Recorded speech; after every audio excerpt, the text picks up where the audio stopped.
ಶ್ರೀ ಗುರುಭ್ಯೋ ನಮಃ. ಶಾರದಾ ಶಾರದಾಂಭೋಜ ವದನಾ ವದನಾಂಬುಜೆ ಸರ್ವದಾ ಸರ್ವದಾಸ್ಮಾಕಂ ಸನ್ನಿಧಿ ಸನ್ನಿಧಿಂ ಕ್ರಿಯಾತ್. ಮೂಕಂ ಕರೋತಿ ವಾಚಾಲಂ ಪಂಗುಂ ಲಂಘಯತೆ ಗಿರಿಂ ಯತ್ಕೃಪಾತಮಹಂ ವಂದೇ ಪರಮಾನಂದ ಮಾಧವಂ. ನಮಃ ಸಭಾಭ್ಯಃ ಸಭಾಪತಿಭ್ಯಶ್ಚ.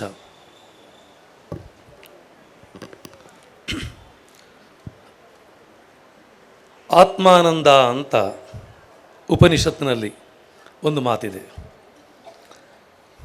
ತನಗೆ ಆಗುವಂತಹ ಅತಿರೇಕದ ಸಂತೋಷ ಅಲ್ಲ, ತನಗೆ ಒಂದು ಸಂತೃಪ್ತ ಭಾವನೆಯ ಆನಂದ, ಅದು ಇವತ್ತು ನನಗೆ ಆಗ್ತಾ ಇದೆ. ಯಾಕೆ ಅಂತ ಕೇಳಿದರೆ, ನಮ್ಮ ಕೂಟಬಂಧುಗಳ ಅನೇಕ ಸಂಖ್ಯೆ ಒಂದು ಜನಸ್ತೋಮವನ್ನು ಇಲ್ಲಿ ಕಾಣ್ತಾ ಇದ್ದೇನೆ. ನಮ್ಮ ಊರಿನವರು ಈ ಪರವೂರಿಗೆ ಬಂದು ನೆಲೆಸುತ್ತಾ ಈ ಊರಿನಲ್ಲಿಯೂ ಕೂಡ ತಮ್ಮ ಕಂಪನ್ನು ಬೀರುತ್ತಾ ಸ್ಥಾನಮಾನವನ್ನು ಗಿಟ್ಟಿಸುತ್ತಾ ತಮ್ಮದೇ ಆದಂತಹ ಛಾಪನ್ನು ಮೂಡಿಸಿದಂತಹ ಅನೇಕ ಸಾಧಕರು, ಮಹಾತ್ಮರು, ಹಿರಿಯರು, ಸಾಧನೆಯ ಹಾದಿಯಲ್ಲಿರುವಂತಹ ಕಿರಿಯರು ಎಲ್ಲರೂ ಇಲ್ಲಿ ಸೇರಿದ್ದೇರಿ ತುಂಬ ಸಂತೋಷವನ್ನು ನೀಡ್ತಾ ಇದೆ. ಉದ್ಘಾಟಕರಾಗಿರುವಂತಹ ಡಾಕ್ಟರ್ ವಿಷ್ಣುಮೂರ್ತಿ ಐತಾಳ್ರು ಬಹಳ ಚೆನ್ನಾಗಿ ಮಾತಾಡಿದರು. ಉದ್ಬೋಧಕ ಮಾತುಗಳು, ಅದರೊಂದಿಗೆ ನಮ್ಮ ಮನಸ್ಸಿಗೆ ಚಿಂತನೆಯ ಮಾತುಗಳು ಆಗಿತ್ತು. ಎಲ್ಲಿ ನಮ್ಮ ಹಾದಿ ತಪ್ಪುತ್ತಾ ಇದೆ, ಅಥ್ಲೆಟಿಕ್ನಲ್ಲಿ ಟ್ರ್ಯಾಕ್ ತಪ್ಪಿದರೆ ಅವನು ಫಸ್ಟ್ ಬಂದರೂ ಕೂಡ ಅದು ಡಿಸ್ಕ್ವಾಲಿಫೈ. ಹಾಗೆ ನಮ್ಮ ಬ್ರಾಹ್ಮಣ್ಯದಲ್ಲಿ ಎಲ್ಲೋ ಒಂದು ಕಡೆಯಲ್ಲಿ ದಾರಿ ತಪ್ಪುತ್ತೋ ಅಂತ ಹೇಳುವಂತಹ ಪ್ರಶ್ನಾರ್ಥಕ ಚಿಂತನೆಯನ್ನು ಮಾಡಿದರು. ಅದೇ ಚಿಂತನೆಯನ್ನು ಮುಂದುವರಿಸುವ ಪ್ರಯತ್ನವನ್ನು ನಾನು ಮಾಡ್ತೇನೆ. ಸತ್ಯಜ್ಞಾನ ಸ್ವರೂಪನಾದಂತಹ, ವಿಮಲ ಚಿತ್ತನಾದಂತಹ, ಸ್ವಸ್ವರೂಪ ಜ್ಞಾನವನ್ನು ನೀಡುವಂತಹ ನಮ್ಮೆಲ್ಲರ ಆರಾಧ್ಯ ಕುಲದೇವರು ಶ್ರೀಮದ್ ಯೋಗಾನಂದ ಗುರು ನರಸಿಂಹದೇವರನ್ನು ಮೊದಲಿಗೆ ವಂದಿಸ್ತಾ ಇದ್ದೇನೆ.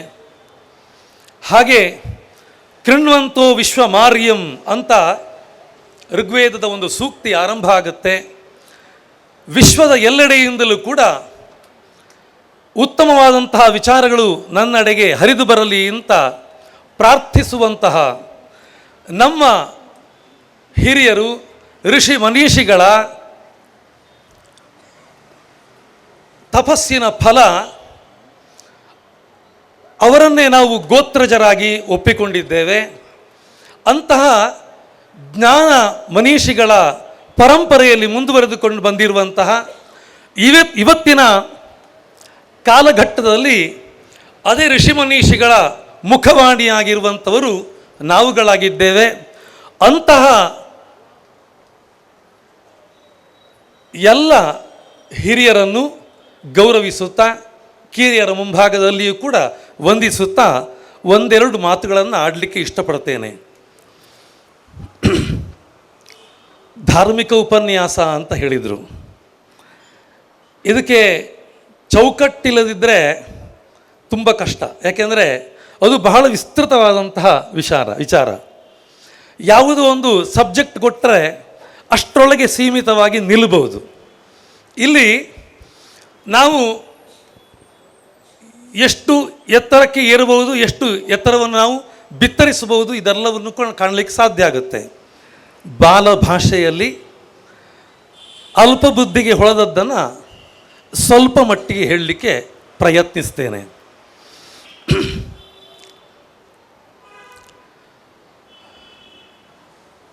ನನ್ನ ಮಾತಿನ ಆರಂಭದಲ್ಲಿ ನಾನು ಹೇಳಿದ ಹಾಗೆ ಋಷಿ ಮನೀಷಿಗಳ ಮುಂದಿನ ಮುಖವಾಣಿ ನಾವುಗಳಾಗಿದ್ದೇವೆ ಅಂತ. ಪ್ರತಿನಿತ್ಯವೂ ನಾವು ಸಂಧ್ಯಾವಂದನೆ ಮಾಡ್ತೇವೆ ಹೇಳಿದರೆ, ಆ ಸಂಧ್ಯಾವಂದನೆಯಲ್ಲಿ ಗೋತ್ರಾಭಿವಂದನೆಯನ್ನು ಮಾಡ್ತೇವೆ. ವಸಿಷ್ಠ, ವಿಶ್ವಾಮಿತ್ರ ಗೋತ್ರಜರಾಗಿರುವಂತಹ ನಾವುಗಳು ಇವತ್ತಿನ ಸಮಾಜದ ಮುಖವಾಣಿ ಅಂತ. ನಮ್ಮೂರಿನಲ್ಲಿ ಸಂಪ್ರದಾಯ ಇದೆ. ಒಂದು ಊರಿನಲ್ಲಿ ಒಂದು ಬ್ರಾಹ್ಮಣ ಮನೆ ಉಂಟು ಅಂತ ಹೇಳಿದರೆ ಸುತ್ತಮುತ್ತಲು ಎಲ್ಲರೂ ಕೂಡ ಇವತ್ತು ಕೂಡ ಗೌರವಿಸ್ತಾರೆ. ಅದರೊಂದಿಗೆ ನಮ್ಮ ಹತ್ರವೇ ಏನೋ ಒಂದು ಧರ್ಮ ಜಿಜ್ಞಾಸೆಯನ್ನು ಕೇಳುತ್ತಾರೆ. ಕೇಳುವಲ್ಲಿ ಉತ್ತರವನ್ನು ಕೊಡುವಂತಹ ಸಾಮರ್ಥ್ಯವನ್ನು ಬೆಳೆಸಿಕೊಂಡವರಷ್ಟು ಒಂದಷ್ಟು ಜನ, ಬೆಳೆಸಿಕೊಳ್ಳುತ್ತಿರುವವರು ಒಂದಷ್ಟು ಜನ, ಬೆಳೆಸಿಕೊಳ್ಳದೇ ಇರುವವರು ಒಂದಷ್ಟು ಜನ. ನಮ್ಮ ಮಾತುಗಳು ಈ ಮೂರು ಕಡೆಯಿಂದ ಯೋಚನೆ ಮಾಡಬಹುದಾಗಿದೆ. ಐತಾಳ್ತೆ ಹೇಳಿದ ಹಾಗೆ ಸಮಾಜದ ಮುಖವಾಣಿ ನಾವಾಗಿದ್ದೇವೆ. ಪ್ರತಿದಿನವೂ ಗೋತ್ರಾಭಿವಂದನ ಮಾಡ್ತಾ ಇದ್ದೇವೆ. ಆ ಎಲ್ಲ ಋಷಿ ಮನೀಷಿಗಳು ತಮ್ಮ ಜೀವನವನ್ನು ಸಾರ್ಥಕಗೊಳಿಸಿಕೊಂಡದ್ದು ಈ ಸಮಾಜದ ಹಿತಕ್ಕಾಗಿ, ಈ ಸಮಾಜದ ಏಳಿಗೆಗಾಗಿ. ಅಲ್ಲಿ ಯಾವುದೇ ಜಾತಿ ಚಿಂತನೆಯನ್ನು ಮಾಡಲೇ ಇಲ್ಲ ಅವರು. ಅಲ್ಲಿ ಅವರ ಚಿಂತನೆಗಳಿದ್ದದ್ದೇ ಮನುಕುಲದ ಉದ್ಧಾರಕ್ಕಾಗಿ. ಈ ಮನುಕುಲವು ಏಳಿಗೆಯನ್ನು ಗಳಿಸಿಕೊಳ್ಳಬೇಕು ಹೇಳುವಂತಹ ನಮ್ಮ ಹಿರಿಯ ಪರಂಪರೆಯ ಜನಾಂಗ ಅಷ್ಟು ದೊಡ್ಡದಾಗಿ ಆಶಿಸಿತ್ತು ನೋಡಿ. ಇವತ್ತು ನಾವು ಬಹಳ ಆತ್ಮವಿಶ್ವಾಸದೊಂದಿಗೆ, ಬಹಳ ಹೆಮ್ಮೆಯಿಂದ ಅದನ್ನು ಪುನರುಚ್ಚರಿಸಬೇಕಾಗಿದೆ. ಗೋತ್ರಾಭಿವಂದನ ಮಾಡ್ತಾ ಇದ್ದೇವೆ. ವಸಿಷ್ಠ ಗೋತ್ರೋತ್ಪನ್ನ, ವಿಶ್ವಾಮಿತ್ರ ಗೋತ್ರೋತ್ಪನ್ನ, ಅಂಗೀರಸ ಗೋತ್ರೋತ್ಪನ್ನ ಅಂತ ನಾವು ನಮ್ಮ ತಂದೆಯ ಬಗ್ಗೆ ಹೆಮ್ಮೆಯಿಂದ ಹೇಳಿಕೊಳ್ಳುತ್ತೇವೆ, ನಮ್ಮ ಅಜ್ಜನ ಬಗ್ಗೆ ಹೇಳಿಕೊಳ್ಳುತ್ತೇವೆ, ನಮ್ಮ ಪಿಜ್ಜನ ಬಗ್ಗೆ ಹೇಳಿಕೊಳ್ಳುತ್ತೇವೆ, ನಮ್ಮ ಕುಟುಂಬದ ನಮಗೆ ಗೊತ್ತಿರುವಂತಹ ಯಾರೋ ಒಬ್ಬ ಹಿರಿಯ ವ್ಯಕ್ತಿಯ ಬಗ್ಗೆ ಹೇಳಿಕೊಳ್ಳುತ್ತೇವೆ. ನಮ್ಮ ಮೂಲ ಬೇರು ಋಷಿ ಪರಂಪರೆ. ಅದು ನಮ್ಮ ಗೋತ್ರ ಆ ಋಷಿ ಪರಂಪರೆಯಿಂದ ಹುಟ್ಟಿ ಬಂದಿದೆ. ಅಂತಹ ಶ್ರೇಷ್ಠ ಪರಂಪರೆಯಲ್ಲಿ ಹುಟ್ಟಿಕೊಂಡಿದ್ದೇವೆ ಹೇಳುವಂತಹ ಸಾರ್ಥಕ ಕ್ಷಣಗಳನ್ನು ಪ್ರತಿದಿನವೂ ಕೂಡ ನಾವು ನೆನಪಿಸಿಕೊಳ್ಳಿಕ್ಕಾಗಿಯೇ ನಮ್ಮ ಗೋತ್ರಾಭಿವಂದನೆ ಇರುವಂತಹದ್ದು. ಮನಸ್ಸನ್ನು ಕಲಕಿಸಿಕೊಂಡು ಮತ್ತೆ ನಾವು ಬೇಸರ ಪಡುವ ಹಾಗೇ ಇಲ್ಲ ಅಂತ ಉಲ್ಲಾಸದಿಂದಲೇ ಇರಬೇಕು. ನಮ್ಮ ಮನೆಯ ಮುಂಭಾಗದಲ್ಲಿರುವಂತಹ ಒಂದು ಹೂವಿನ ಗಿಡ ಹೂವನ್ನು ಅರಳಿಸಿಕೊಳ್ಳುತ್ತದೆ ಅಂತಾದರೆ ಆ ಹೂವು ತನ್ನ ಬದುಕು ಬಹಳ ಕ್ಷಣಿಕ ಅಂತ ಗೊತ್ತಿದ್ರೂ ಕೂಡ ನಿರಂತರವಾಗಿ ಅದು ನಲಿಸ್ತಾ ಇರ್ತದೆ, ಅರಳಿಕೊಂಡೇ ಇರ್ತದೆ. ನಮ್ಮ ಬದುಕು ಪರಂಪರಾಗತವಾಗಿ ಇಷ್ಟು ದೀರ್ಘವಾಗಿ ಬಂದಂತಹ ನಮಗೆ ಸಾಧನೆಯ ಮೆಟ್ಟಿಲುಗಳನ್ನು ಸಾಧಿಸಿ ತೋರಿಸಿ ಆಗಿದೆ. ಅದೇ ಮೆಟ್ಟಿಲನ್ನು ಸಾಧಿಸಿಕೊಂಡು ಹೋಗಲಿಕ್ಕಿರುವವರು ನಾವುಗಳು. ನಮ್ಮ ಬದುಕಿನಲ್ಲಿ ಮತ್ತೆ ಸೋಲನ್ನು ಅಥವಾ ಆತ್ಮವಿಶ್ವಾಸವನ್ನು ಕಳಕೊಳ್ಳುವಂತಹ ಅಥವಾ ಅಸಂತೋಷವನ್ನು ಅನುಭವಿಸಲಿಕ್ಕೇ ಇಲ್ಲ. ಹೆದ್ದಾರಿ ನಿರ್ಮಾಣ ಆಗಿದೆ, ಹೆದ್ದಾರಿಯಲ್ಲಿ ಮುನ್ನುಗ್ಗಲಿಕ್ಕೆ ಮಾತ್ರ ನಮಗೆ ವ್ಯವಸ್ಥೆಗಳಿರುವಂತಹದ್ದು. ಅಷ್ಟೌ ಗುಣಾ ಪುರುಷಂ ದೀಪಯಂತಿ ಅಂತ ವಿದುರ ತನ್ನ ನೀತಿಯಲ್ಲಿ ಹೇಳುತ್ತಾನೆ. ಪ್ರಜ್ಞಾಚ ಕೌಲ್ಯಂಚ ದಮಶ್ರುತಂಚ ಪರಾಕ್ರಮಶ್ಚ ಬಹುಭಾಷಿತಾಚ ದಾನಂ ಯಥಾಶಕ್ತಿ ಕೃತಜ್ಞತಾಚ ಅಂತ. ನಮ್ಮ ಜೀವನದ ಸಾರ್ಥಕತೆಯಲ್ಲಿ ಧರ್ಮದ ಮೆಟ್ಟಿಲಲ್ಲಿ ನಾವು ಹೋಗುವಲ್ಲಿ ಮೊದಲಿಗೆ ನಾವು ಸಾಧಿಸಿಕೊಳ್ಳಬೇಕಾದುದು ಪ್ರಜ್ಞೆ ಅಂತ. ಪ್ರಜ್ಞೆ ಅಂದರೆ ಪ್ರಕೃಷ್ಟವಾದಂತಹ ಜ್ಞಾನ. ಪ್ರಕೃಷ್ಟವಾದಂತಹ ಜ್ಞಾನ ಅಂತ ಹೇಳುವಂಥದ್ದು ಉಪನಿಷತ್ತು ಹೇಳುತ್ತದೆ, ಯದೇವ ವಿದ್ಯೆಯಾ ಕರೋತಿ ತದೇವ ವೀರ್ಯವತ್ತರಂ ಭವತಿ. ಯಾವುದನ್ನು ವಿದ್ಯೆಯಿಂದ ಸಾಧಿಸಿಕೊಳ್ಳುತ್ತೀಯೋ ಆ ವಿದ್ಯೆಯನ್ನು ಸಾಧಿಸಿಕೊಳ್ಳುವಲ್ಲಿ ಶ್ರದ್ಧೆಯ ಉಪನಿಷದ ಕರೋತಿ, ಶ್ರದ್ಧೆಯಿಂದ ಆಚರಿಸಿಕೊಳ್ಳುತ್ತೀಯೋ ಅದೇ ವೀರ್ಯವತ್ತರಂ ಭವತಿ ಅಂತ ಅತ್ಯಂತ ಶ್ರೇಷ್ಠವಾಗಿ ಬಿಡುತ್ತದೆ ಅಂತ ನಮ್ಮ ಋಷಿಗಳ ಮಾತಾಗಿದೆ. ಅಂದರೆ ಏನಾಯಿತು ಅಂದರೆ ನಾವು ಯಾವುದನ್ನಾದರೂ ಆಚರಿಸ್ತೇವೆ ಹೇಳಿದರೆ ಅದರ ಮೊದಲಿಗೆ ಅದು ನಮಗೆ ಪ್ರಜ್ಞಾಪೂರ್ವಕವಾಗಿ ನಾವು ಮಾಡಬೇಕಾಗಿದೆ. ನಮ್ಮ ಆರಂಭ ಆಗುವುದೇ ಕರಾಗ್ರೆ ವಸತೆ ಲಕ್ಷ್ಮೀ ಕರಮಧ್ಯೆ ಸರಸ್ವತಿ ಕರಮೂಲೆ ಸ್ಥಿತೆ ಗೌರಿ ಪ್ರಭಾತೆ ಕರದರ್ಶನಂ ಅಂತ ನಮ್ಮ ದಿನಚರಿ ಆರಂಭ ಆಗುತ್ತೆ ನೋಡ್ರಿ. ಎಷ್ಟು ಚೆನ್ನಾಗಿದೆ. ಈ ಸಂಪತ್ತಿನ ಅಧಿದೇವತೆ ಲಕ್ಷ್ಮಿ ಎಲ್ಲಿದ್ದಾಳೆ ಕೇಳಿದರೆ ನಮ್ಮ ಕೈಯಲ್ಲೇ ಇದ್ದಾಳೆ ನೋಡ್ಕೋ ಅಂತ ಹೇಳ್ತಾ ಇದ್ದಾರೆ. ಲಲಿತಾ ಸಹಸ್ರನಾಮದಲ್ಲಿ ಒಂದು ಮಾತು ಬರುತ್ತೆ, ಇಚ್ಛಾಶಕ್ತಿ ಜ್ಞಾನಶಕ್ತಿ ಕ್ರಿಯಾಶಕ್ತಿ ಸ್ವರೂಪಿಣಿ ಅಂತ. ಈ ಇಚ್ಛೆಯನ್ನು, ಜ್ಞಾನವನ್ನು, ಕಾರ್ಯವನ್ನು ಸಾಧಿಸಲಿಕ್ಕೆ ಇರುವಂತಹ 3 ಶಕ್ತಿಗಳು ಇದೆ. ಎಲ್ಲಿದೆ? ನಮ್ಮ ಕೈಯಲ್ಲೇ ಇದೆ. ನೋಡ್ಕೋ, ಬೆಳಗೆದ್ದು ನೀನು ನೋಡ್ಕೋ ಅಂತ ನಮಗೆ ಮೊದಲಿಗೆ ಹೇಳಿಕೊಟ್ರು ಅಂತ ಪರಂಪರೆ ಅದು ನಮಗೆ. ಅಂದರೆ ಇಚ್ಛೆಯನ್ನು ಕೊಡುವವಳು ಯಾರು? ಸರಸ್ವತಿ. ಶ್ರದ್ಧೆಯನ್ನು ಕೊಡುವವಳು ಯಾರು? ಸರಸ್ವತಿ. ಬುದ್ಧಿಯನ್ನು ಕೊಡುವವಳು ಯಾರು? ಸರಸ್ವತಿ. ಆ ಇಚ್ಛಾಶಕ್ತಿಯನ್ನು ಮೂಡಿಸುವುದರ ಮೂಲಕವಾಗಿ ಜ್ಞಾನಶಕ್ತಿಯೊಂದಿಗೆ ಕಾರ್ಯರೂಪದಲ್ಲಿ ತೊಡಗಿಸು. ಅದಕ್ಕೆಲ್ಲದಕ್ಕೂ ಬೇಕಾದ್ದು ನಿನ್ನ ಈ 2 ಕೈಗಳೇ ಅಂತ. ನಿನ್ನ ಕೈಗಳಿಂದ ಎಲ್ಲವನ್ನು ಸಾಧಿಸ್ಲಿಕ್ಕೆ ಆಗುವಂತಹದ್ದು ಆರಂಭ ಮಾಡಿ ಇವತ್ತಿನ ದಿವಸವನ್ನು ಅಂತ ಆರಂಭಿಸ್ಲಿಕ್ಕೆ ಹೇಳಿಕೊಡ್ತಾ ಇದ್ದಾರೆ. ಅಲ್ಲಿಂದ ಮುಂದೆ ಎಷ್ಟು ಚೆನ್ನಾಗಿದೆ. ಪಾದಸ್ಪರ್ಶಂ ಕ್ಷಮಸ್ವಮೆ ಅಂತ ಮೊದಲಿಗೆ ಹಾಸಿಗೆಯಿಂದ ನನ್ನ ಕಾಲನ್ನು ಈ ಭೂಮಿಗೆ ಇಡುವ ಮೊದಲಿಗೆ ನನ್ನ ಪ್ರಾರ್ಥನೆ, ಭೂಮಿ ತಾಯಿ, ನಾನು ಕಾಲನ್ನು ಇಡ್ತಾ ಇದ್ದೇನೆ, ಮೆಟ್ಟುತ್ತಾ ಇದ್ದೇನೆ, ನನಗೆ ಕ್ಷಮೆ ಕೊಡು ಅಂತ. ಒಂದು 5-6 ವರ್ಷಗಳ ಹಿಂದೆ ವಿಶ್ವವ್ಯಾಪಿಯಾಗಿ ದೊಡ್ಡ ಗೊಂದಲ ಆಯಿತು. ಹಿಂದೂಗಳು ಅಥವಾ ಸನಾತಿಗಳು ಅಸಹಿಷ್ಣುಗಳು ಅಂತ. ಆದರೆ ನಮ್ಮಲ್ಲಿರುವಷ್ಟು ಸಹಿಷ್ಣುತೆ ಇನ್ಯಾವ ದೇಶದಲ್ಲೂ ಇರ್ಲಿಕ್ಕೆ ಸಾಧ್ಯ ಇಲ್ಲ. ಯಾಕೆ ಅಂತ ಕೇಳಿದರೆ, ಭೂಮಿ ತಾಯಿ ಅವಳು ಜೀವಂತ ಆಗಿದ್ದಾಳೆ ಹೇಳುವ ಹಾಗೆ ನಮ್ಮ ಪ್ರಾರ್ಥನೆ ಇದೆ. ಕ್ಷಮಿಸು ಅಂತ ಕೇಳಿಕೊಂಡು ನಾವು ಮೆಟ್ಟಿ ನಿಲ್ತಾ ಇದ್ದೇವೆ. ಮೆಟ್ಟಿ ನಿಲ್ಲುವಲ್ಲಿ ಆ ಪ್ರಾರ್ಥನೆ ಹೇಗಿದೆ ಕೇಳಿದರೆ, ನೇರವಾಗಿ ನಿಲ್ಲುವ ಹಾಗೆ ಕರುಣಿಸು ತಾಯೇ ಅಂತ. ಅದರೊಂದಿಗೆ ಆ ಕ್ಷಮಾ ಗುಣ ಇದೆಯಲ್ಲ, ಅದು ನಮ್ಮ ಜೀವನದ ಪ್ರತಿ ಕ್ಷಣದಲ್ಲಿ ನಮಗೆ ಅಗತ್ಯವಾದುದು. ಯಾಕೆಂದರೆ ತಾಳಿದವನು ಬಾಳಿಯನು, ತಾಳ್ಮೆಗಿಂತ ತಪವಿಲ್ಲ ಅಂತ ದಾಸರು ಹಾಡ್ತಾ ಇದ್ದಾರೆ. ಆ ತಾಳ್ಮೆಯ ಗುಣ ಕ್ಷಮೆಯಿಂದಲೇ ಬರುವಂತಹದ್ದು. ಆ ಮೂಲಕವಾಗಿ ಅಂದರೆ ಯಾರು ಬಾಗುತ್ತಾನೋ, ಒಂದು ಸುಭಾಷಿತ ಇದೆ, ಅಭಿವಾದನ ಶೀಲಸ್ಯ ನಿತ್ಯಂ ವೃದ್ಧೋಪಸೇವಿನಃ ಚತ್ವಾರಿ ತಸ್ಯ ವರ್ಧಂತೆ ಆಯುರ್ವಿದ್ಯಾ ಯಶೋ ಬಲಂ. ಯಾರಿಗೆ ಬಾಗುವಿಕೆ ಗೊತ್ತೋ ಅವನು ಜೀವನದಲ್ಲಿ ಅತ್ಯಂತ ಯಶಸ್ವಿಯಾಗಿ ಬಿಡ್ತಾನೆ ಅಂತ. ಅದು ಗುರು ಹಿರಿಯರಿಗೆ, ಎಲ್ಲ ನಮ್ಮ ಶ್ರೇಷ್ಠ ಪರಂಪರೆಯಲ್ಲಿ ಯಾರೆಲ್ಲ ಸಾಧಕರಿದ್ದಾರೆ ಅವರೆಲ್ಲರಿಗೂ ಕೂಡ ನಾವು ಬಾಗಬೇಕು. ಜೀವನ ಆಟೋಮೆಟಿಕ್ಕಾಗಿ ಬೀಗಿ ಬಿಡ್ತದೆ. ಅದು ಬಾಗದೆ ಬೀಗಿದ ಅಂತ ಹೇಳಿದರೆ ನಾವು ಅಹಂಕಾರಿಗಳಾಗಿ ಬಿಡುತ್ತೇವೆ. 3 ದಿನದ ಬದುಕಿಗಾಗಿ ಅಹಂಕಾರಗಳ ಅಗತ್ಯ ಇದೆಯಾ ಅಂತ ಪ್ರಶ್ನಿಸಿಕೊಳ್ಳಬೇಕಾಗಿದೆ. ಧರ್ಮದ ಹಿನ್ನೆಲೆಯಲ್ಲಿ ನಮ್ಮ ಚಿಂತನೆ ಇದೆ.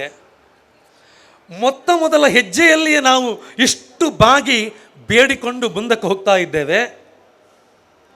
ಮತ್ತೆ ಶುಚಿತ್ವದ ಕಡೆಗೆ ಅಲ್ಲಿ ಪ್ರಜ್ಞಾಪೂರ್ವಕವಾಗಿ ಮಾಡುವಂತಹದ್ದು ಆ ಎಲ್ಲ ಕಾರ್ಯಗಳು ಕೂಡ. ಮಹಿಳೆಯರಿಗಾಗುವಾಗ ಹೊಸ್ತಿಲು ಪೂಜೆ, ಅದು ಯಾರು ಹೇಳ್ತಾ ಇದ್ರು, ಬೆಂಗಳೂರಿಗೆ ಹೋಗಿದ್ದೆ, ಏನ್ರಿ ಬೆಳಗ್ಗೆ 6 ಗಂಟೆಗೆ ಹೋಗುವಾಗಲೇ ಮನೆ ಮುಂಭಾಗದಲ್ಲೆಲ್ಲ ನೀರು ಹಾಕಿ ರಂಗೋಲಿ ಎಲ್ಲ ಇಟ್ಟಾಗಿತ್ತು ಅಂತ. ಹಾಗೆ ಹೋಗಿ ಕೇಳ್ಕೊಂಡೆ, ಅವ್ರ ಹತ್ರ ಹೇಳಿದೆ, ನೀವು ಭಾರಿ ಗ್ರೇಟ್ ಕಮ್ಮ, ಇಷ್ಟು ಬೆಳಗ್ಗೆ ಬೇಗ ಎದ್ದು ಸೂರ್ಯೋದಯಕ್ಕಿಂತ ಮೊದಲು ಇಷ್ಟೆಲ್ಲ ಮಾಡ್ಕೊಂಡ್ರಲ್ಲ ಅಂತ. ಬಿಡೆ, ನಾನೇನು ಮಾಡಲಿಲ್ಲ, ಅದು ಯಾರೋ ಕೆಲಸಗಳು ಬಂದು ಮಾಡಿ ಹೋಗ್ತಾಳೆ, ಅವಳಿಗೆ ತಿಂಗಳಿಗೆ ಇಷ್ಟು ಸಂಬಳ ಅಂತ. ಮತ್ತೆ ಹೇಳೊತ್ತಿಗೆ ಶಾಕ್ ಆಯಿತು ಅಂತ ಯಾರೋ ಹೇಳಿದರು.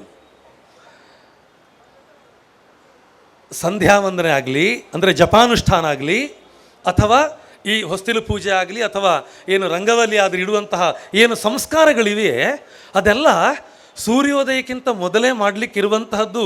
ನಮ್ಮ ಹಿರಿಯರು ಹೇಳಿಕೊಟ್ಟದ್ದು, ಯೋಗಶಾಸ್ತ್ರವನ್ನು ಹೇಳಿಕೊಟ್ಟಂತಹ, ಪ್ರಪಂಚಕ್ಕೆ ಹೇಳಿಕೊಟ್ಟಂತಹ ದೇಶ ನಮ್ಮ ದೇಶ. ಸೂರ್ಯ ನಮಸ್ಕಾರವನ್ನು ಹೇಳಿಕೊಟ್ಟದ್ದು ಅದೇ ಯೋಗಶಾಸ್ತ್ರದ ಮೊದಲ ಹೆಜ್ಜೆ. ಅದು ಅದರ ಆ ಸೂರ್ಯ ನಮಸ್ಕಾರದಲ್ಲಿ ಮಾಡುವಂಥದ್ದು ಎಷ್ಟೊತ್ತಿಗೂ ಮಾಡಲಿಕ್ಕೆ ಹೇಳಲಿಲ್ಲ. ಅದು ಆರಂಭದ ಕ್ಷಣಗಳಲ್ಲಿ, ಅಂದರೆ ಸೂರ್ಯೋದಯದ ಸಮಯದಲ್ಲಿ. ನಕ್ಷತ್ರಗಳು ಇನ್ನೂ ಆಕಾಶದಲ್ಲಿ ಕಾಣ್ತಾ ಇರುವಾಗಲೇ ನಮ್ಮ ಏಳುವಿಕೆ ಮತ್ತು ಏಳುವಿಕೆಯೊಂದಿಗೆ ಈ ಎಲ್ಲ ಸಂಸ್ಕಾರಗಳನ್ನು ನಾವು ಪೂರೈಸಿಕೊಳ್ಬೇಕಾಗಿದೆ. ಹಾಗೆ ಮಾಡಿದಾಗ ಧಿಯೋ ಯೋನಃ ಪ್ರಚೋದಯಾತ್ ಹೇಳುವಂತಹ ಧೀಶಕ್ತಿಯನ್ನು ಪ್ರಚೋದಿಸುವಂತ ಯಾವುದನ್ನು ನಾವು ನಿರಂತರವಾಗಿ ಹೇಳಿಕೊಳ್ತಾ ಇರ್ತೇವೋ, ಯಾವುದನ್ನು ನಾವು ನಿರಂತರವಾಗಿ ನೋಡ್ತಾ ಇರ್ತೇವೋ, ಯಾವುದನ್ನು ನಾವು ಮತ್ತೆ ನಾವು ಮನನ ಮಾಡ್ತೇವೋ, ನಾವು ಅದಾಗಿ ಬಿಡುತ್ತೇವೆ ಅಂತ. ಹೇ ಅಮರಪುತ್ರಾ ಮಂತವ್ಯ ಶ್ರೋತವ್ಯ ಮಂತವ್ಯ ನಿಧಿಧ್ಯಾಸಿತವ್ಯ ಅಂತ ಉಪನಿಷತ್ತು ಹೇಳ್ತದೆ.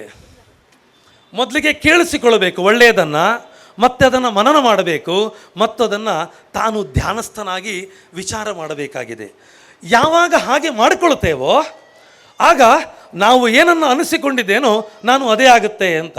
ಎಷ್ಟೋ ಮನೆಯ ಮುಂಭಾಗದಲ್ಲಿ ಎದುರುಗಡೆಯಲ್ಲಿ ಅದೇನೋ ಒಂದಷ್ಟು ನೋಟುಗಳ ಅಟ್ಟಿಯನ್ನು ಮಾಡಿ ಬಿಲಿಯನ್ನು ಏನೋ ಒಂದು ಬರೆದದ್ದನ್ನೆಲ್ಲ ನೋಡಿದ್ದೆ ಅಂತ. ಪ್ರತಿದಿನವೂ ನೋಡ್ತಾ ಇದ್ದ ಹಾಗೆ ತಾನು ನೋಡ್ತಾ ಇದ್ದರೆ ಅದಾಗುವುದಿಲ್ಲ. ಐತಾಳರು ಹೇಳಿದ ಹಾಗೆ ಮತ್ತೆ ನಮಗೆ ನಾವು ಅಲ್ಲಿ ಮುನ್ನಡೆಯಬೇಕು. ಇಲ್ಲಿ ಇದೆ ಪರಾಕ್ರಮಶ್ಚ, ಪರಾಕ್ರಮಿಗಳಾಗಬೇಕಾಗಿದೆ. ಹೇಗೆ ಪರಾಕ್ರಮಿಗಳು? ಸಿಂಹವಚ್ಚ ಪರಾಕ್ರಮೇತು. ವಿದುರ ನೀತಿಯಲ್ಲಿ ಬಂದಂತಹ ಮಾತು, ಸಿಂಹದ ಹಾಗೆ ನಾವು ಪರಾಕ್ರಮಿಗಳಾಗಬೇಕು. ಪರಾಕ್ರಮ ಪಾದ ವಿಕ್ಷೇಪೆ ಅಂತ. ಮತ್ತೆ ಹಿಂದೆ ಹೆಜ್ಜೆ ಇಡುವ ಕ್ರಮ ಇಲ್ಲ, ಮುಂದಕ್ಕೆ ಹೆಜ್ಜೆ ಇಡುತ್ತಾ ಹೋಗುವಂತಹದ್ದಾಗಬೇಕು. ಸಿಂಹಾವಲೋಕನ ಅಂತ ನಾವು ಕೇಳಿದ್ದೇವೆ. 10 ಹೆಜ್ಜೆ ಇಟ್ಟಂತಹ ಸಿಂಹ ಮತ್ತೆ ಒಂದು ಬಾರಿಗೆ ಹಿಂದೆ ನೋಡ್ತದಂತೆ. ತಾನು ಬಂದ ದಾರಿಯಲ್ಲಿ ಆಪತ್ತಿದೆಯೋ, ಶತ್ರುಗಳು ಬಂದಿದ್ದಾರೋ, ಮೊದಲ ತನ್ನ ರಕ್ಷಣೆ. ಅದಾದ ಮೇಲೆ ತಾನು ಬಂದ ದಾರಿಯಲ್ಲಿ ನನ್ನಿಂದ ತೊಡಕಾಗಿದೆಯೋ ಅಂತ ಅದನ್ನು ನೋಡ್ಕೊಳ್ತದೆ. ಇಷ್ಟು ಸಿಂಹಾವಲೋಕನವನ್ನು ಮಾಡಿದರೆ ಅದೇನು ಹೇಳ್ತಾರಲ್ಲ, ಇತಿಹಾಸ ತಿಳಿದವನು ಮಾತ್ರ ಇತಿಹಾಸವನ್ನು ನಿರ್ಮಿಸುವವನು ಆಗ್ತಾನೆ ಅಂತ. ಮೊದಲಿಗೆ ತನ್ನ ಇತಿಹಾಸ ತನಗೆ ಗೊತ್ತಿರಬೇಕು. ತನ್ನ ಹಿಂದಿನ ಅಂದರೆ ತನ್ನ ವಂಶದ ಅಥವಾ ನಮ್ಮ ಕೂಟ ಬಂಧುಗಳ ಇತಿಹಾಸವನ್ನು ನಾವು ತಿಳ್ಕೊಂಡೇವು ಅಂತಾದರೆ ಇತಿಹಾಸವನ್ನು ನಿರ್ಮಾಣ ಮಾಡಲಿಕ್ಕಾಗುತ್ತೆ ಅಂತ. ಪರಾಕ್ರಮಶೀಲರಾಗಿ ಕೃತಜ್ಞತಾ ಅಬಹುಭಾಷಿತಾಚ. ಬೊಗಳೆ ಮಾತಾಡಿದರೆ ಪ್ರಯೋಜನ ಇಲ್ಲ. ಬಹು ಮಾತನಾಡದೆ ನಾವು ಕಾರ್ಯಶೀಲರಾಗಬೇಕು. ಕಾರ್ಯಶೀಲನಾದಾಗ ನಮ್ಮಲ್ಲಿ ಒಂದು ಧರ್ಮ ಪ್ರಜ್ಞೆ ಹುಟ್ಟುಕೊಳ್ಳುತ್ತದೆ ಅಂತ. ಪ್ರಜ್ಞಾಚ ಕೌಲ್ಯಂಚ. ಕರ್ಣನ ಮಾತನ್ನು ಉದ್ಘೋಷಣೆ ಮಾಡಿದ್ರು ರೈತಾಳರು. ನಾನು ದೈವ ಎತ್ತಂ ಕುಲೇ ಜನ್ಮ ಅಂತ. ನಾನೇನು ಇಂತಹ ಕುಲದಲ್ಲಿ ಹುಟ್ಟಬೇಕು ಅಂತ ಅಪ್ಲಿಕೇಶನ್ ಹಾಕಿ ಹುಟ್ಟಲೇ ಇಲ್ಲ. ದೇವರು ಕೊಟ್ಟಂತಹ ಒಳ್ಳೆಯ ಕುಲದಲ್ಲಿ ನಾನು ಹುಟ್ಟಿಕೊಂಡಿದ್ದೇನೆ. ಈ ಕುಲದಲ್ಲಿ ಹುಟ್ಟಿದ ಮೇಲೆ ಈ ಕುಲದ ಆಚಾರ ವಿಚಾರಗಳು ನನಗೆ ಅದು ಮಾರ್ಗದರ್ಶಿ ಆಗಬೇಕು. ಮಾರ್ಗದರ್ಶನ ಆಯಿತು ಅಂತ ಹೇಳಿದರೆ ಅದೇ ನನ್ನ ಉದ್ಧಾರ. ಕುಲೋದ್ಧಾರದ ವ್ಯಕ್ತಿಯಾಗಿ ಬಿಡುತ್ತೇನೆ ನಾನು, ಕುಲದೀಪಕನಾಗಿ ಬಿಡುತ್ತೇನೆ. ಅಷ್ಟವು ಗುಣ ಪುರುಷಂ ದೀಪಯಂತಿ. ಪುರುಷನು ಪುರುಷೋತ್ತಮನಾಗಲಿಕ್ಕೆ ಸಾಧ್ಯ ಆಗುತ್ತೆ ಅಂತ. ಈ ಕುಲಾಚಾರಗಳನ್ನು ನಾವು ಬಿಡುವ ಹಾಗೇ ಇಲ್ಲ ಅಂತ. ಮತ್ತು ಕೌಲ್ಯಂಚ ದಮಃ. ದಮಃ ಅಂದರೆ ಮನಸ್ಸಿಗೆ ಹೇಳಿಕೊಳ್ಳುವಂತಹ ಶಾರೀರಿಕವಾಗಿ ತಾನು ಸಾಧಿಸಿಕೊಳ್ಳಬೇಕಾದಂಥ ನಿಯಮಗಳು ಅಂತ. ನಿಯಮ ಬಿಟ್ಟು ಬದುಕಲಿಕ್ಕೆ ಇಲ್ಲ. ಆಗಲೇ ಸಾಧಕರೊಬ್ಬರು ಮಾತಾಡಿದರು ಸನ್ಮಾನಕ್ಕೆ ಪ್ರತ್ಯುತ್ತರ, ಶಿಸ್ತನ್ನು ಬಿಟ್ಟಿರಲಿಕ್ಕೆ ಆಗುವುದಿಲ್ಲ ನನಗೆ ಅಂತ. ಯಾವ ಸಾಧಕರನ್ನು ಗಮನಿಸ್ಬೋದು ನಾವು, ಶಿಸ್ತಿನಲ್ಲಿದ್ದವರು ಮಾತ್ರ ಸಾಧಕರಾಗಿದ್ದಾರೆ. ಸಮಯ ಪರಿಪಾಲನೆಯಿಂದ ಹಿಡಿದು ಎಲ್ಲ ಹಂತದಲ್ಲಿಯೂ ಕೂಡ ಶಿಸ್ತನ್ನು ಗಳಿಸಿಕೊಂಡವರು ಮಾತ್ರ ಸಾಧಕರಾಗಿದ್ದಾರೆ. ಶಿಸ್ತು ಯಾವಾಗ ಸಾಧ್ಯ ಆಗುತ್ತೆ? ಮನಸ್ಸು ಮತ್ತು ದೇಹ ಮನೋಬುದ್ಧಿಗಳು ಏಕಕಾಲದಲ್ಲಿ ಏಕರೀತಿಯಲ್ಲಿ ಏಕಪ್ರಕಾರದಲ್ಲಿ ತೊಡಗಿಸಿಕೊಂಡಾಗ ಮಾತ್ರ ನಾವು ಸಾಧನೆ ಮಾಡಲಿಕ್ಕಾಗತ್ತೆ. ಮನಸ್ಸೇಕಂ ವಚಸ್ಸೇಕಂ ಕರ್ಮಣ್ಯೇಕಂ ದುರಾತ್ಮನಾಂ. ಚೆನ್ನಾಗಿದೆ ಸುಭಾಷಿತ. ಮನಸ್ಸೇಕಂ ವಚಸ್ಸೇಕಂ ಕರ್ಮಣ್ಯೇಕಂ ಮಹಾತ್ಮನಾಂ. ಅದೇ ಶ್ಲೋಕ. ಮನಸ್ಸಿನಲ್ಲೊಂದು, ಮಾತಿನಲ್ಲೊಂದು, ಕ್ರಿಯೆಯಲ್ಲೊಂದು ಆದರೆ ಅವ ದುರಾತ್ಮನಾಗಿ ಬಿಡ್ತಾನೆ. ಏನು ಸಾಧಿಸಲು ಮಾಡಲಿಕ್ಕಾಗೋದಿಲ್ಲ. ಯಾಕೆ? ಮನಸ್ಸನ್ನು ಎಣಿಸ್ಕೊಂಡದ್ದು ಹಾಗೆ. ನಾಳೆ ಬೆಳಗ್ಗೆ ಬೇಗ ಏಳಬೇಕು, ಚೆನ್ನಾಗಿ ಜಪ ಮಾಡಬೇಕು, ಚೆನ್ನಾಗಿ ಪೂಜೆ ಮಾಡಬೇಕು, ಒಂದಷ್ಟು ದಾನ ಮಾಡಬೇಕು, ಏನೆಲ್ಲ ಯೋಚನೆ ಮಾಡಿದ್ದಾರೆ. ಮನಸ್ಸನ್ನು ಎಣಿಸಿದ್ದೊಂದು. ವಚಸ್ಸೇಕಂ ಮತ್ತೆ ಆಡಿದ್ದು ಮತ್ತೊಂದೆಯ. ಕರ್ಮಣ್ಯೇಕಂ ಕರ್ಮ ಮಾಡಿದ್ದು ಬೇರೆ, ಅದು ಯಾವುದು ಮಾಡಿಕೊಳ್ಳೇ ಇಲ್ಲ ಅವನು. ಯಾರಿಗೆ ದ್ರೋಹ ಬಗೆದ ಹಾಗಾಯಿತು? ಆತ್ಮದ್ರೋಹ. ತನಗೆ ತಾನು ಮೋಸ ಮಾಡಿಕೊಂಡ ಹಾಗಾಯಿತು. ಅದೇ ಮನಸ್ಸಿನಲ್ಲಿ ಒಂದೇ ನನ್ನ ಸಂಕಲ್ಪ. ನಮ್ಮ ನಿತ್ಯ ಜಪದ ಅಥವಾ ಪೂಜೆಯ ಸಂಕಲ್ಪಗಳು ಎಷ್ಟು ಚೆನ್ನಾಗಿದೆ. ನಾವು ಈಗಷ್ಟೇ ದಿನದರ್ಶಿಕೆಯನ್ನು ಉದ್ಘಾಟನೆ ಮಾಡಿದ್ವಿ. ನಮಗೆ ಕಾಲಮಾನಗಳು ಸರಿಯಾಗಿ ಗೊತ್ತಿಲ್ಲದೆ, ದೇಶಕಾಲದ ಜ್ಞಾನ ಇಲ್ಲದೆ ಬದುಕು ನಿರರ್ಥಕವೇ. ಅದು ನಾನೆಲ್ಲಿದ್ದೇನೆ, ನಾನು ಹೇಗಿದ್ದೇನೆ, ನಾನು ಏನಾಗಿದ್ದೇನೆ, ನಾನು ಏನಾಗಬೇಕಾಗಿದೆ, ಇದೆಲ್ಲದಕ್ಕೂ ಕೂಡ ಮೂಲ ಆಧಾರ ಸ್ತಂಭ ನಮ್ಮ ಆಚಾರ ವಿಚಾರಗಳೇ, ನಮ್ಮ ಕುಲಾಚಾರಗಳೇ. ಅದಕ್ಕೆ ಮನೋ ನಿಯಮನವನ್ನು ಮಾಡುವಂತಹ, ಈ ದೇಹವನ್ನು ತಾನು ನಿಯಮನ ಮಾಡುವಂತಹ ಒಂದು ಶಕ್ತಿಯನ್ನು ಸಾಧಿಸಿಕೊಂಡಾಗ ಮಾತ್ರ ನಮ್ಮ ಈ ಪುರುಷನು ಪುರುಷೋತ್ತಮನಾಗಲಿಕ್ಕೆ, ನರನು ಹರನಾಗಲಿಕ್ಕೆ, ಮಾನವನು ಮಾಧವನಾಗಲಿಕ್ಕೆ ಸಾಧ್ಯ ಆಗುತ್ತೆ. ಶ್ರುತಂಚ, ನಾಲ್ಕನೆಯ ಹೆಜ್ಜೆ ಅವನು ಹೇಳ್ತಾರೆ. ಶ್ರುತಂ ಅಂದರೆ ವಿದ್ಯೆ. ನಾನಾಗಲೇ ಹೇಳಿದೆ, ಲೌಕಿಕ ವಿದ್ಯೆ ಆಗಲಿ ಅಲೌಕಿಕ ವಿದ್ಯೆ ಆಗಲಿ ವಿದ್ಯೆ ಬೇಕು, ಪ್ರಜ್ಞೆ ಹುಟ್ಟಲಿಕ್ಕೆ. ವಿದ್ಯೆ ಇಲ್ಲದ ವಿದ್ಯಾವಿಹೀನ ಪಶು, ವಿದ್ಯೆ ಇಲ್ಲದವನು ಪಶುವೆ ಅಂತ ಹೇಳಿತು. ಪಶುವಿನ ಬದುಕು ಅಲ್ಲ ನಮ್ಮದು. ದೇವರು ಬುದ್ಧಿಯನ್ನು ಕೊಟ್ಟಿದ್ದಾನೆ. ಮತ್ತೆ ಪ್ರತಿನಿತ್ಯವೂ ತ್ರಿಸಂಧ್ಯಾ ಕಾಲದಲ್ಲಿ ತ್ರಿಸಂಧ್ಯಾ ವಂದನೆ ಮಾಡಿದಂತಹ ನಮ್ಮ ಹಿರಿಯ ಪರಂಪರೆ, ಇವತ್ತು ಕಾಲಕ್ಕೆ ಒಗ್ಗಿದಂತಹ ನಾವುಗಳು 2 ಹೊತ್ತಾದರೂ ಮಾಡ್ತಾ ಇದ್ದೇವೆ, ಮಾಡಬೇಕಾಗಿದೆ. ಮಾಡುವುದೇ ನಮ್ಮ ಕುಲಾಚಾರ ಆಗುತ್ತೆ. ಅದಾಯಿತು ಹೇಳಿದರೆ ಅಲ್ಲಿಯ ಪ್ರಾರ್ಥನೆ ಏನು? ಧೀಶಕ್ತಿಯನ್ನು ವರ್ಧಿಸು ಅಂತ. ನಾನಾಗಲೇ ಹೇಳಿದ ಹಾಗೆ ಈ ಸಮಾಜದ ಮುಖವಾಣಿ ನಾವಾಗಿದ್ದೇವೆ ಹೇಳಿದರೆ, ಉತ್ತರ ಕೊಡುವವರು ನಾವಾಗಿದ್ದೇವೆ ಹೇಳಿದರೆ, ಅದೇ ಪುರುಷ ಸೂಕ್ತದಲ್ಲಿ ಮತ್ತೆ ಬರ್ತದೆ, ಬ್ರಾಹ್ಮಣೋಸ್ಯ ಮುಖಮಾಸೀತ್. ದೇವರ ಬಾಯಿ ಯಾರು ಕೇಳಿದರೆ ಬ್ರಾಹ್ಮಣ. ಇವತ್ತು ಆಶೀರ್ವಾದ ಮಾಡುವಂತಹ ತಾಕತ್ತನ್ನು ಗಳಿಸಿಕೊಂಡವರು ಯಾರು? ನಾವುಗಳೇ. ದೇವರು ನಮಗೆ ಇಂತಹ ಒಂದು ಕುಲದಲ್ಲಿ ಹುಟ್ಟಿಸಿದ್ದಾನೆ. ಆ ಕುಲಾಚಾರದಂತೆ ನಾವು ಇವತ್ತು ಅತ್ಯತಿಷ್ಠ ದಶಾಂಗುಲಂ, ಎಲ್ಲರಿಗಿಂತ ಮೇಲೆ ಇದ್ದೇವೆ, ಮೇಲಿರಬೇಕು, ಮೇಲಿರುವುದೇ ಸರಿ, ಮೇಲಿರಲಿಕ್ಕಾಗಿ ನಾನೇನಾಗಬೇಕು, ನಾನೇನಾಗಿದ್ದೇನೆ, ಏನಾಗಬೇಕು ಹೇಳುವಂಥ ಆಲೋಚನೆಯನ್ನು ಪ್ರಜ್ಞಾಪೂರ್ವಕವಾಗಿ ನಾವು ಮಾಡಿಕೊಳ್ಳೇಬೇಕಾಗುತ್ತೆ. ಅಂಥ ವಿದ್ಯೆಯ ಸಾಧನೆ ಅದು ಸಂಧ್ಯಾವಂದನೆಯಿಂದ ಹಿಡಿದು ವೇದದ, ಯಾಕೆಂದರೆ ನಿತ್ಯಂ ವೇದಮಧೀಯತಾಂ, ಶಾಸ್ತ್ರ ಹೇಳುವುದೇ ಅದು. ನಿತ್ಯವೂ ವೇದವನ್ನು ಅಧ್ಯಯನ ಮಾಡಬೇಕಾಗಿದೆ. ವೇದ ಜ್ಞಾನ ಪ್ರತಿಪಾದಕ. ಐತಾಳರು ಹೇಳಿದ ಹಾಗೆ ಒಂದು ಮಂತ್ರವನ್ನು ಹೇಳಿದರೂ ಕೂಡ ಅದು ವೇದವನ್ನು ಓದಿದ ಹಾಗೆ ಅಂತ ಗಾಯತ್ರಿ ಮಂತ್ರ. ಯಾಕೆಂದರೆ ಗಾಯಂತಂ ತ್ರಾಯತೆ ಇತಿ ಗಾಯತ್ರಿ ಅಂತ. ಉಪನಯನ ಸಂಸ್ಕಾರವನ್ನು ಬಹಳ ಗೌಜಿಯಾಗಿ ಮಾಡುವಂತಹ ನಾವುಗಳು ಅಲ್ಲಿಂದ ಮುಂದೆ ಏನು ಅಂತ ಪ್ರಶ್ನಿಸಿಕೊಳ್ಳಬೇಕಾದಂತಹ ಅಗತ್ಯ ಕಾಣ್ತಾ ಇದೆ ಈ ಸಮಾಜದಲ್ಲಿ. ಯಾಕೆಂದರೆ ಒಂದು ಬಾರಿಗೆ ರಾಮಕೃಷ್ಣ ಪರಮಹಂಸರ ಬಳಿಗೆ ಒಂದು ತಾಯಿ, ಒಬ್ಬಾಕೆ ತಾಯಿ ಹೋಗ್ತಾಳಂತೆ ನಿವೇದನೆ ಮಾಡಲಿಕ್ಕಾಗಿ.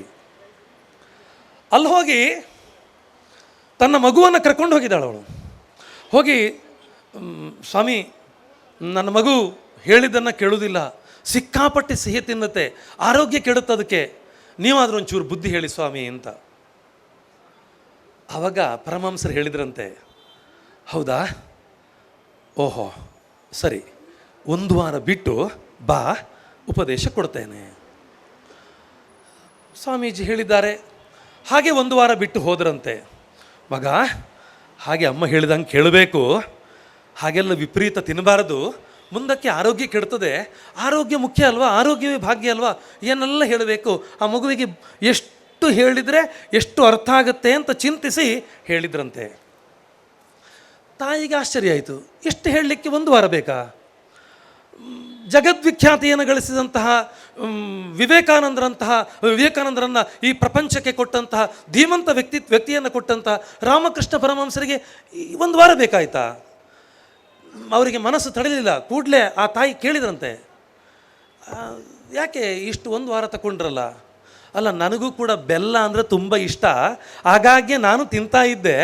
ಈಗ ನಾನು ಹೇಳಬೇಕು ಅಂತ ಹೇಳಿದರೆ, ಉಪದೇಶ ಕೊಡಬೇಕು ಅಂತ ಹೇಳಿದರೆ, ನಾನು ಆಚರಿಸದೇ ಇರುವಂತಹದ್ದನ್ನು ನಾನು ಹೇಗೆ ಉಪದೇಶ ಕೊಡಲಿಕ್ಕಾಗತ್ತೆ? 1 ವಾರ ಪ್ರಾಕ್ಟೀಸ್ ಮಾಡಿದೆ, ನಾನು ತಿನ್ನದೇ ಉಳಿಯುವ ಪ್ರಯತ್ನವನ್ನು ಮಾಡಿದೆ, ಹಠ ಸಾಧನೆ ಮಾಡಿದೆ, ಅದರಲ್ಲಿ ಗೆದ್ದ ಮೇಲೆ ಉಪದೇಶ ಕೊಡ್ತಾ ಇದ್ದೇನೆ. ಇವತ್ತು ಯಾಕೆ ಇದನ್ನು ನಾನು ಹೇಳಿದೆ ಅಂತಾದರೆ ಅರ್ಥ ಆಗಿರ್ಬೋದು ನಿಮಗೆ. ನಾನು ಊರಿನಲ್ಲಿ ಹಳ್ಳಿ ದಾರಿಯಲ್ಲಿ ಹೋಗ್ತಾ ಇರೋತ್ತಿಗೆ ಒಬ್ಬ ಅಡ್ಡಡ್ಡ ಓಡಾಡ್ತಾ ಇದ್ದ. ಕಾರ್ ನಿಲ್ಲಿಸಿದೆ. ದಾನೆ ಮಾರಯ್ಯ ಅಡ್ಡ ಬರಂದುಲತ್ತ ಅಂತ ನಮ್ಮೂರ ತುಳು ಭಾಷೆಯಲ್ಲಿ ಮಾತಾಡಿದೆ. ಯಾಕೆ ಅಡ್ಡ ಬರ್ತಾ ಇದೆಯಲ್ಲ ಅಂತ ಕೇಳಿದೆ. ಅವನು ಹೇಳ್ತಾನೆ, ಅಣ್ಣೆರೆ ಅಂದರೆ ತುಳುವಿನಲ್ಲಿ, ಸ್ವಾಮಿ ನೀವು ನೋಡಿ ಸರಿ ಅರ್ಥ ಮಾಡ್ಕೊಳ್ಳಿ, ಕುಡಿಬಾರದು, ಪ್ರಪಂಚದಲ್ಲಿ ಯಾರೂ ಕುಡಿಬಾರದು, ಕುಡ್ದವನು ಹಾಳಾಗ್ತಾನೆ. ಅವನು ಕುಡ್ದೆ ಹೇಳೋದು ನನಗೆ ಉಪದೇಶ ಮಾಡ್ತಾ ಇದ್ದಾನೆ. ಮತ್ತು ನಾನು ನನ್ನ ಮಕ್ಕಳಿಗೆ ಹೇಳ್ತಾ ಇದ್ದೇನೆ, ಮಕ್ಕಳೇ ನೀವು ಯಾರು ಕುಡಿಬೇಡಿ ಅಂತ ಹೇಳಿದ್ರು ಮಕ್ಕಳು ಕೇಳೋದಿಲ್ಲ, ಎಂತ ಮಾಡೋದು ಅಂತ ಒಬ್ಬ ಕುಡುಕನೋರ್ವ ನನ್ನ ಹತ್ರ ಉಪದೇಶ ಹೇಳೋದು. ಯಾವುದನ್ನು ನನಗೆ ಮಾಡಲಿಕ್ಕಾಗುವುದಿಲ್ವೋ, ಯಾವ ಉಪದೇಶವನ್ನು ಕೊಡುವವನಿಗೆ ತಾನು ಅದನ್ನು ಸಾಧಿಸಿಕೊಳ್ಳಿಕ್ಕಾಗುವುದಿಲ್ವೋ ಆ ಕುಲಾಚಾರವು ಬಿದ್ದೇ ಹೋಗುತ್ತೆ, ಆ ಕುಲಾಚಾರ ಬಿದ್ದೇ ಹೋಗ್ತದೆ. ಯಾವುದನ್ನಾದರೂ ಸರಿ ಉಪದೇಶ ಮಾಡುವ ಮೊದಲಿಗೆ ನಮ್ಮಲ್ಲಿ ಅಂತಹ ಸಾರ್ಥಕ ಹೆಜ್ಜೆಗಳು ಇರಬೇಕಾಗ್ತದೆ, ಅಂದರೆ ಅರ್ಥವತ್ತಾದ ಹೆಜ್ಜೆಗಳು ಇರಬೇಕಾಗ್ತದೆ. ರಾಮಕೃಷ್ಣ ಪರಮಹಂಸರೇ ಒಳ್ಳೆಯ ನಿದರ್ಶನ. ಹಠ ಸಾಧನೆ ಮಾಡಿ ಉಪದೇಶವನ್ನು ಕೊಡು ಮೊದಲಿಗೆ ಅದನ್ನು ಬೆಲ್ಲವನ್ನು ತಿನ್ನುವುದನ್ನೇ ಬಿಟ್ಟರಂತೆ. ಶ್ರುತ ಅಂತ ಹೇಳಿದ್ರೆ ಅದು ವಿದ್ಯೆ. ನಾನಾ ರೀತಿಯ ವಿದ್ಯೆ ಇವತ್ತು ಪ್ರಪಂಚದಾದ್ಯಂತ ನಮ್ಮನ್ನು ಬೆಳಗಿಸಿಕೊಳ್ಳಿಕ್ಕೆ ಬೇಕಾದಂಥ ವಿದ್ಯೆಗಳಿದೆ. ಆದರೆ ಯಾವ ವಿದ್ಯೆ ಇದ್ದರೂ ಕೂಡ ಇವತ್ತು ಪ್ರಪಂಚ ಮತ್ತೆ ಯಾವ ಕಡೆಗೆ ಮುಖ ಮಾಡಿದೆ ಕೇಳಿದರೆ ಭಾರತದ ಕಡೆಗೆ ಮುಖ ಮಾಡಿದೆ. ಇಸ್ಕಾನ್ ಹೇಳುವಂಥ ಒಂದು ಸಂಸ್ಥೆ, ಅದರ ಒಳಗಿನ ಗೋಜನಗಳು ಅದೆಲ್ಲ ನಾವು ಚಿಂತನೆ ಮಾಡೋದು ಬೇಡ. ಆದರೆ ಇಸ್ಕಾನ್ ಹೇಳುವಂತಹ ಒಂದು ಸಂಸ್ಥೆಯನ್ನು ನಾವು ಗಮನಿಸ್ಬೋದು. ಸಾರಾಸಗಟಾಗಿ ಲಕ್ಷೋಪಲಕ್ಷ ಕೋಟಿಗಟ್ಟಲೆ ಜನ ಇವತ್ತು ಆ ಕೃಷ್ಣ ಪಂಥದಲ್ಲಿ ಮುನ್ನಡೀತಾ ಇದ್ದಾರೆ. ಆಧ್ಯಾತ್ಮಿಕವಾಗಿ ತನ್ನನ್ನು ತೊಡಗಿಸಿಕೊಳ್ಳಿಕ್ಕಾಗಿ ಬರ್ತಾ ಇದ್ದಾರೆ. ಯಾಕೆ? ಕೊನೆಗೆ ಉಳಿಯುವುದು ಆಧ್ಯಾತ್ಮಿಕ ಒಂದೇ. ತಾಪತ್ರಯ ಅಂತ ನಾವು ಹೇಳುತ್ತೇವೆ. ಒಂದು ಆಧ್ಯಾತ್ಮಿಕ, ಮತ್ತೊಂದು ಆದಿ ಭೌತಿಕ, ಆದಿ ದೈವಿಕ.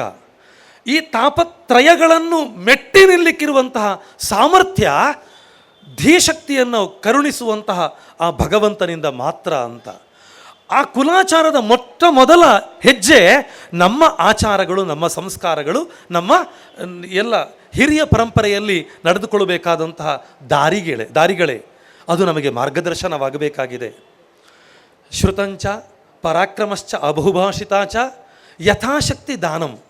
ಎಷ್ಟೋ ಜನರ ದಾನದಿಂದಾಗಿ ಈ ಕೂಟಬಂಧು ಸಂಸ್ಥೆ ಇವತ್ತು ಶ್ರೀಮಂತವಾಗಿದೆ, ಎಷ್ಟೋ ಜನರಿಗೆ ಕೊಡ್ತಾ ಇದೆ, ಸಹಾಯ ಮಾಡ್ತಾ ಇದೆ, ಮತ್ತಷ್ಟು ಬೆಳೀತಾ ಇದೆ ಅಂತ. ಹುತಂಚ ದತ್ತಂಚ ತಥೈವ ತಿಷ್ಠತಿ ಅಂತ ಭಾಸ ಹೇಳುವ ಮಹಾಕವಿ ಹೇಳ್ತಾನೆ. ಯಾವುದು ನಾವು ಹೋಮಿಸ್ತೇವೋ, ಯಾವುದನ್ನು ನಾವು ದಾನ ಮಾಡ್ತೇವೋ ಅದು ಯಾವಾಗಲೂ ಹಾಗೇ ಇರ್ತದೆ ಅಂತ. ಗೀತೆಯ ಕೃಷ್ಣನ ಮಾತನ್ನು ಹೇಳಿ ನನ್ನ ಮಾತನ್ನು ಮುಗಿಸ್ತೇನೆ. ಚಂದ್ರಶೇಖರ ಐತಾಳ್ರೆ ಅವರು ಆಗಲೇ ನನಗೆ ಸಮಯ ಕೊಟ್ಟಿದ್ದಾರೆ 30 ನಿಮಿಷ ಅಂತ. ಹತ್ರ ಇದ್ದೇನೆ, ಇನ್ನು 3 ನಿಮಿಷದಲ್ಲಿ ಮುಗೀತದೆ. ದ್ರವ್ಯಯಜ್ಞ ತಪೋಯಜ್ಞ ಜ್ಞಾನಯಜ್ಞಾಶ್ಚ ಭಾರತ ಅಂತ. ದ್ರವ್ಯಯಜ್ಞ, ದ್ರವ್ಯವನ್ನು ತಾನು ಭಗವಂತನಿಗೆ ಸಮರ್ಪಿಸುವುದು, ಸಮಾಜಕ್ಕೆ ಕೊಡುವಂತಹದ್ದು, ತಾನು ಅದನ್ನು ಸಮರ್ಪಿಸುವಂತಹದ್ದು. ಭಗವಂತನಿಗೆ ಸಮರ್ಪಿಸಿದಾಗ ಆತ್ಮ ಮತ್ತು ಪರಮಾತ್ಮನಲ್ಲಿ ಒಂದು ಐಕ್ಯತೆ ಹುಟ್ಟಿಕೊಳ್ಳುತ್ತದೆ. ಯಾವುದೇ ವಸ್ತುವನ್ನು ತಾನು ಇದಂ ನಮಮ, ಭಗವಂತ ಕೃಷ್ಣಾಯ ಇದಂ ನಮಮ, ಅಥವಾ ಯಾರಿಗೂ ಸಮರ್ಪಿಸ್ತಾ ಇದ್ದೇವೆ ಆ ದೇವರಿಗೆ ನಾವು ಅದನ್ನು ಹೇಳಿಕೊಳ್ತೇವೆ, ಇದು ನನ್ನದಲ್ಲ ದೇವರು ನಿನ್ನದು ಅಂತ ಸಮರ್ಪಿಸ್ತೇವೆ. ಆಗ ಆತ್ಮ ಮತ್ತು ಪರಮಾತ್ಮನ ಒಂದು ಸಂಯೋಗ ಆಗುತ್ತೆ. ಅದು ಆಧ್ಯಾತ್ಮಿಕವಾಗಿ ನಾವು ಮತ್ತಷ್ಟು ಗಟ್ಟಿಯಾಗಲಿಕ್ಕೆ ಸಾಧ್ಯ ಆಗುತ್ತೆ. ಇನ್ನೊಂದು, ಒಬ್ಬ ವ್ಯಕ್ತಿ ತನ್ನಲ್ಲಿರುವಂತಹ ದ್ರವ್ಯವನ್ನು ತಾನು ಇನ್ನೊಬ್ಬನಿಗೆ ಕೊಡ್ತಾ ಇದ್ದಾನೆ, ಕೈ ಎತ್ತಿ ಕೊಡ್ತಾ ಇದ್ದಾನೆ.